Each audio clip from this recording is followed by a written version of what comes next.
Hello and welcome to Tech Today. It's going to be an action-packed episode, but I thought before I get onto the road, I will bring you here to Samsung BKC. We've been at Apple BKC a bunch of times, but this is an interesting experiment by Samsung. And this particular section is what they're calling bespoke AI. You've seen bespoke clothes, bespoke tailoring and all of that, but this is bespoke AI. What does it mean? You've seen the S24 Ultra and what Galaxy AI can do with it, but what if you put it at the heart of an ecosystem? That's what I'm going to show you right now. You see this whole section in the BKC store. This is flagship and it's happening in Mumbai as always. They have all of these Samsung appliances which are connected. You have a lovely chef who can make you all this healthy food. But if I'm not in the mood for healthy food, I have a solution for you, which happens to be with this particular refrigerator. Now, this is an interesting play by Samsung because they do have that inherent advantage, which is a bigger ecosystem. Before we get onto the road, we might be hungry. Now, it's not just a screen that you see over here.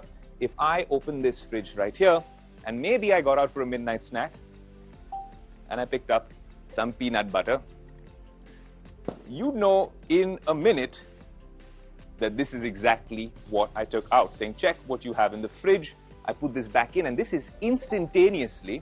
And remember, all of this is connected through Samsung's SmartThings ecosystem. I'll tell you a little bit more about that, but if you look at this, it's gone back in, all right? If I want to look at other features, this is what their SmartThings ecosystem looks like. I can control everything from this control center. So I can be busy in the kitchen and still get a lot of work done, literally, with my refrigerator. It doesn't stop there. You come over here and you see that you can send commands from there in this work from home lifestyle that we all got so used to living. We also see that they have a washing machine, which is different from an ordinary washing machine. Right here, it will be able to tell you what the load is like, how soiled the clothes are, what kind of fabric you're using, understands that with machine learning and AI, and then does the job for you wherever you are in the world. It's not work from home, correct myself, it's work from anywhere and do household work from anywhere as well. This can be a very nifty feature in Mumbai. It's deodorizing the clothes, dehumidifying, and also steaming them. I think this is something that I personally would love to review on Tech Today. If you're playing football like us and all the things we do on the show, then this is also an intelligent closet, a place for your shoes to, well, get the same treatment, because that's what they believe here at Samsung. You want an ecosystem. It doesn't stop there. You have this lovely home theater, private viewing experience in one corner. You have an air purifier.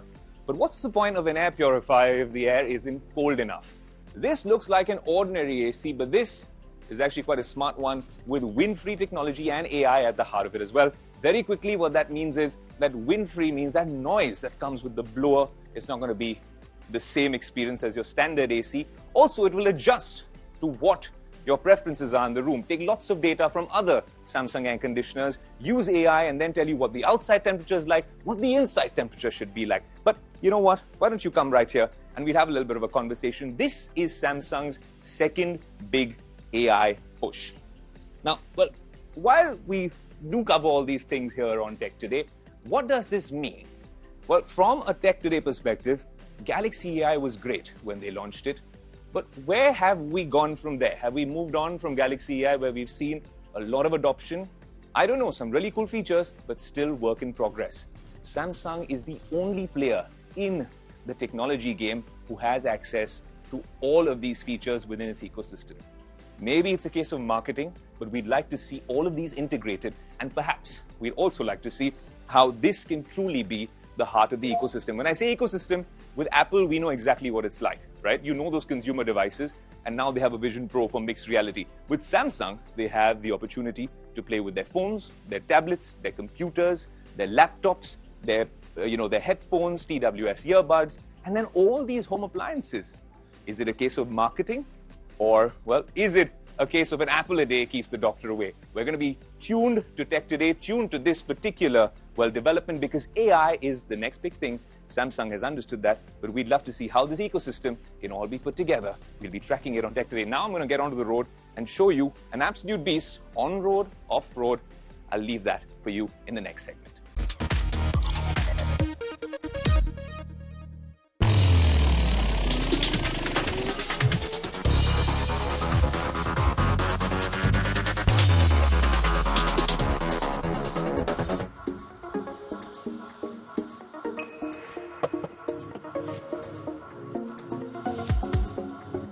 facelifted Mercedes GLS 450. We've been driving this for a couple of days. You saw me in the previous segment. That's how I got there in this absolute S-Class of Mercedes SUVs. What makes it the absolute, well, big boy in the lineup?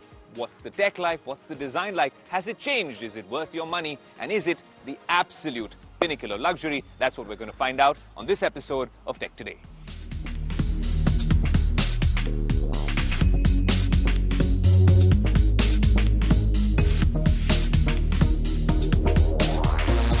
Now, what's different with the GLS? If you look at the front, of course, there's this new grille, and this is really an opinion divider in tech and auto terms, because I think that Mercedes, BMW, Audi, all of these cars are heading towards their electric design, because a lot of them have very successful, very powerful electric products, and the design language for Gen Z and millennials is moving towards the electric way. But that's only, well, my take. But we see that there's a lot of changes over here as well. You see that there's Mercedes branding on this particular headlight.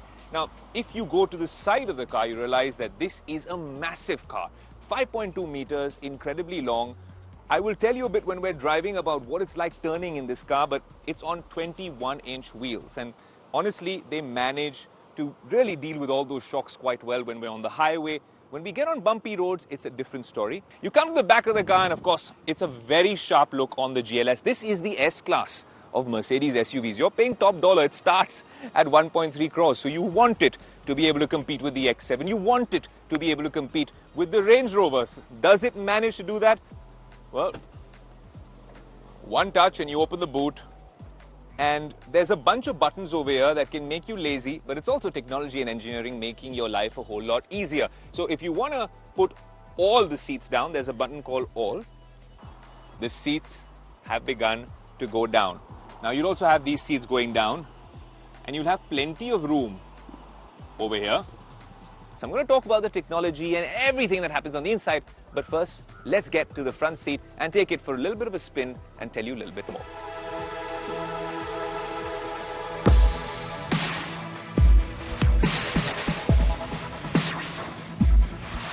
Okay, so we're in the front seat of the GLS, and honestly, this is not a place you'll find yourself in often unless you're a driving enthusiast like me.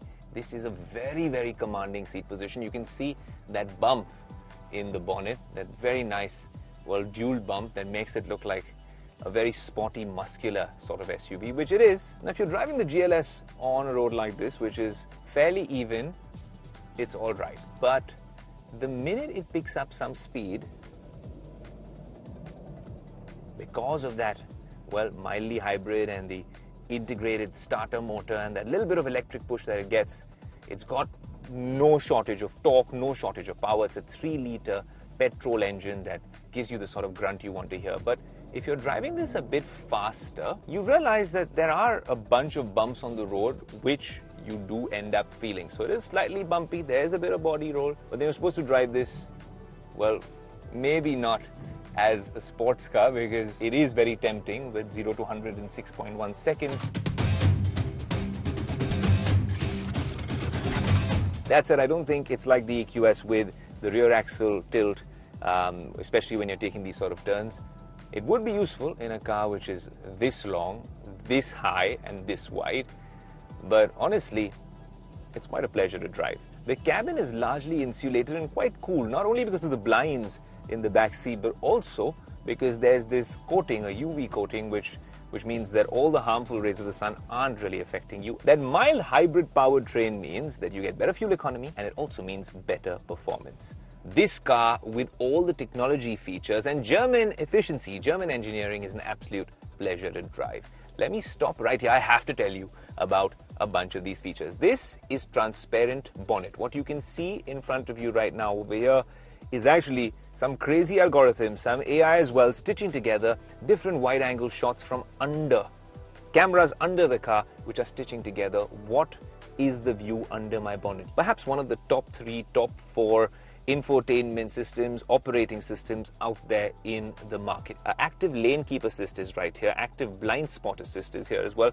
These are ADAS features. Collision avoidance is what they call it over here. Most importantly, ambient lighting. You can go from Malibu sunset to ocean blue to a complete chrome shine, this white finish The lights respond instantaneously. Jungle green as well. And then you have leather over here, Maybach inspired. Well, look at these lined patterns. AC vents, which look like, if you woke me up, I think this was from a Maybach. You have a Burmester sound system over here, which is absolutely amazing, mind-boggling stuff. There's one more feature that I have to talk about, which is really cool, right? This is how you use technology, science, and make everyone's lives so much easier. There's this button here called Position Seat Automatically. So what if I am 5 feet 2 inches, right? How should I be seated in an optimal condition? You hit this button, start positioning, and there you go.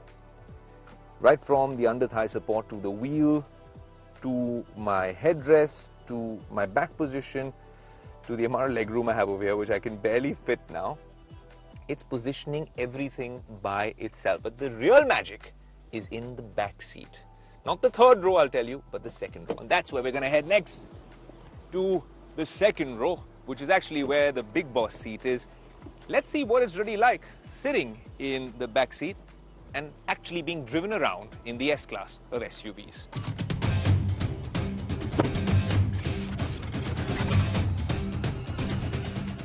The big boss seat, where you expect to be sat in the GLS if you actually purchase this car. Honestly, this is where you're going to spend most of the time, unless you are me and prefers driving.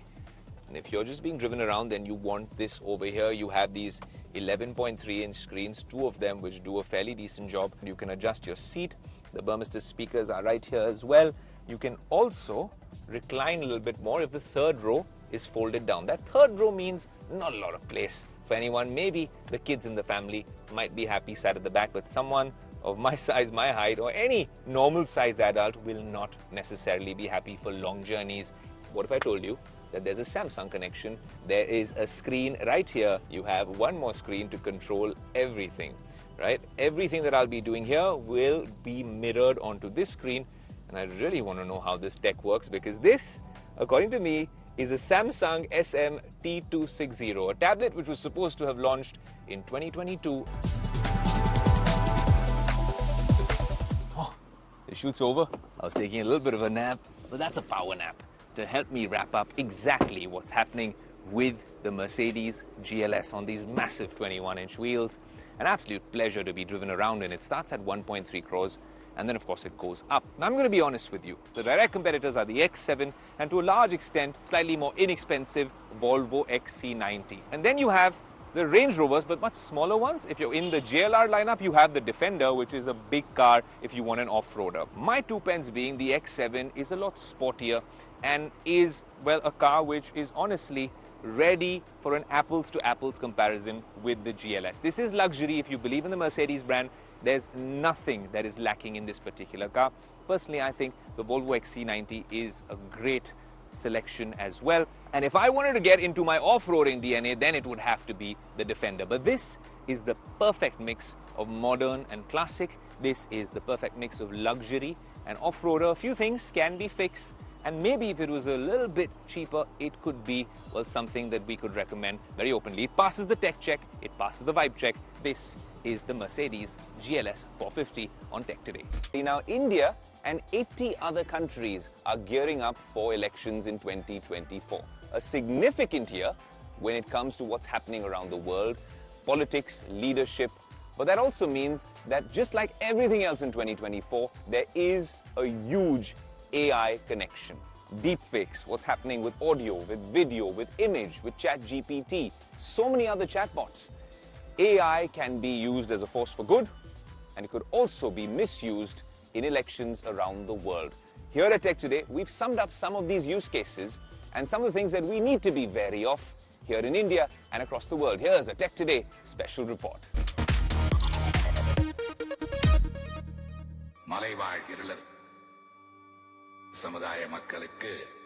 Recently, a video of late M. Karunanidhi, former Chief Minister of Tamil Nadu, who died in 2018, created using artificial intelligence, was unveiled at DMK's manifesto launch for the upcoming Lok Sabha elections. In this video, the late political leader was seen wearing his trademark black glasses, white shirt and a yellow shawl, and praising the leadership under his son.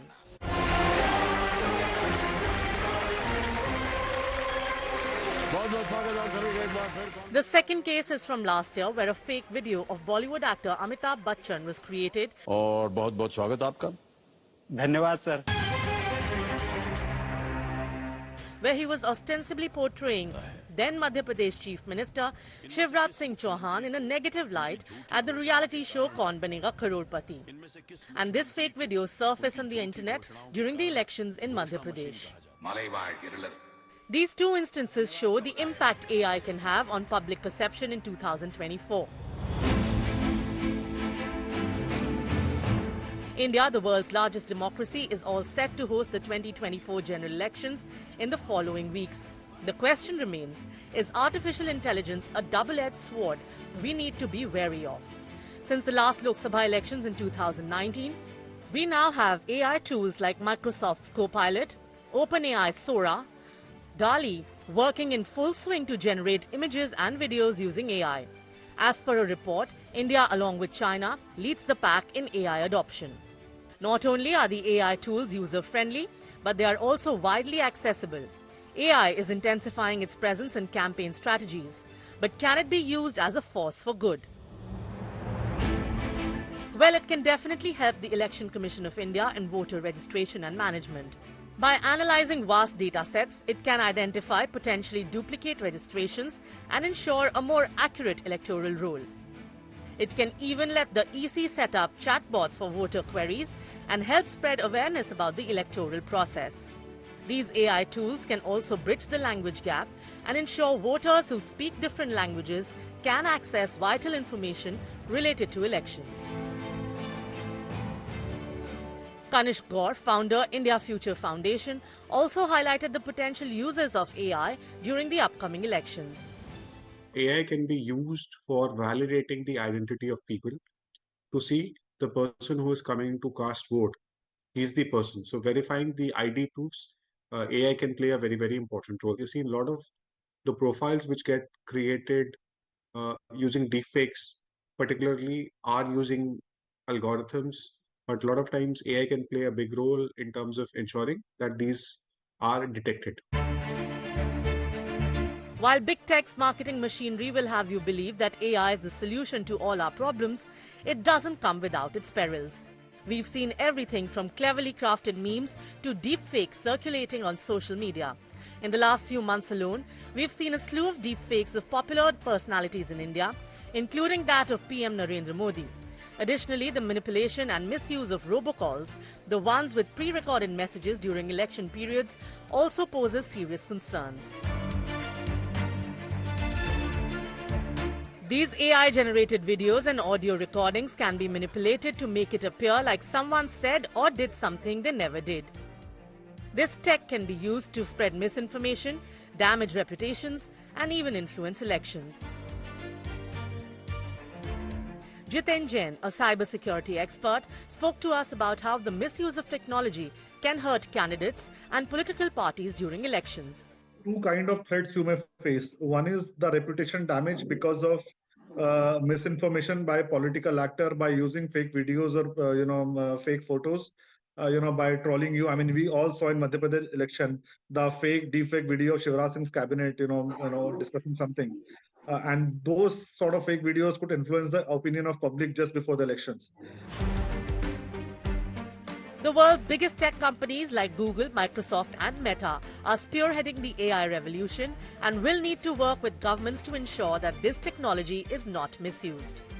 Google, for instance, is collaborating with the Election Commission of India to provide access to vital details such as voter registration, polling guidelines, and candidate profiles. The company also claims it is enforcing policies to prevent the spread of false claims that could undermine the electoral process. With new tools and policies, the company aims to offer clarity on content origins, particularly for election-related ads and YouTube videos. The tech giant has announced that it has strict policies and restrictions around who can run election-related advertising on their platforms. Google is also limiting Gemini, its AI system, from answering election-related queries. Meta, which owns Facebook and Instagram, has also announced the labeling of AI-generated content on its platforms so that voters are not misled by fake content. Meta and a local partner in India have launched WhatsApp tip line that will detect deepfakes on its platforms, with support available in English, Hindi, Tamil and Telugu. In a recent blog post, OpenAI, the maker of ChatGPT, has listed its approach to elections across the world in 2024 and mentioned how its teams are actively working to prevent abuse, provide transparency on AI-generated content, and improving access to accurate voting information. For instance, they won't allow developers to create chatbots that pretend to be real people or candidates and institutions or local governments. As we navigate this rapidly evolving landscape, it's important for policymakers, governments and tech companies to collaborate in ensuring that AI is not misused, especially in a year where billions of people, nearly half of the world's population, will vote in local, regional, general, legislative and presidential elections.